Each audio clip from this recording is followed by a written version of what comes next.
Where does he fit in? How does Tottenham's team look with Eze in there? Well, the intriguing one for me to add in there is Savinho, because they've made an approach for Savinho. Savinho of Manchester City, he only cost them 30 million quid.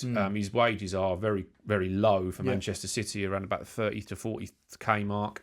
And he wants to play more regularly because, again, a World Cup coming up and all that sort of thing as well. So Spurs have got an issue at left wing. So the Savinho offer was less of a surprise to me than the Eze one, to be honest, because I thought Eze has sort of passed us by.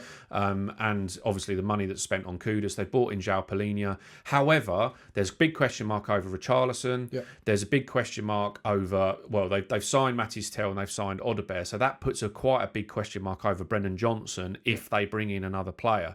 But having said that, Champions League football this year needs a fairly sizable squad. I think that there's a bit of a merry-go-round to go on here where Muniz could leave Fulham with Forest looking at another strike up. Newcastle could come into that reckoning as well. Richarlison to Fulham would be a very easy deal then to do after that. Silva is a big fan of Richarlison, signed him at Everton. There's a bit of a deal to be done there. So Spurs do need to shift 2 or 3. Manor Solomon is going to go. Yves Bissouma, if they get an offer suitable, they would sell there.